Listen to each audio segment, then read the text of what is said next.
Just confirmed, Rangers fan. This urgent bomb has now exploded on the web, and I already bring all the details of this great news firsthand to you. So for you to continue receiving all these Rangers updates, check if you are subscribed to the channel and comment below if you are already subscribed. Let's go to what matters. Michael Beale kicked Rangers out of bad transfer habit, but one nagging question remains. Rangers have already signed 5 players in the transfer window, while Michael Beale oversees a massive rebuilding process at Ibrox. First things first. Rangers are certainly not messing around with their recruitment drive this summer, and I have to say it's very different to my old club being so organised and at the top of the transfer market. As always, the proof will be in the pudding when we actually get to see what these new guys look like wearing a blue shirt. But purely in terms of doing their business, I have to give big credit to Michael Beale and his new appearance panel. When you're overseeing such a huge rebuild, and spending that much money on fees, the first priority is to minimize the element of risk. And the first way to do that is to get as many of them in the door as possible right at the start of pre-season, because it gives the manager and the new players time to sleep and get to know each other. Trust me, I've been there when players are coming in dribbling and drabbing all of next season. Of late, Rangers have made a habit of bringing in a new player or two at the start of the summer and then scrambling to add a few more in the final days of the window.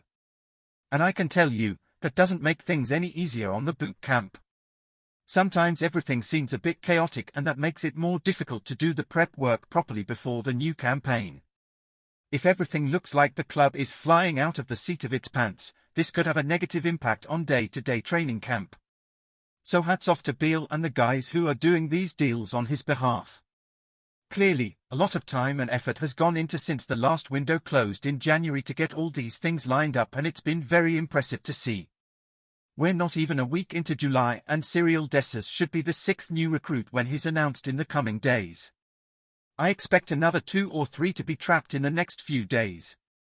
This is a huge effort by everyone involved, and no matter how it all turns out when they are actually in the field, it tells me that the key people behind the scenes are fully aligned and working together in a fully professional manner. It's refreshing and encouraging to see. If I were part of that team now, I would be looking at all the work being done, and I would feel that the club is really ready to make a big effort. Now it looks serious, and it's up to the guys inside that locker room to start handing out trophies and living up to that ambition. What about fans? What do you think about the reconstruction process at Ibrox? Leave your opinion in the comments below, and let's discuss about this subject, because this is very important for Rangers. Don't forget to subscribe to the channel to continue receiving the latest news from Rangers. And leave your like on the video to strengthen the channel. I update you anytime with the latest news from Rangers.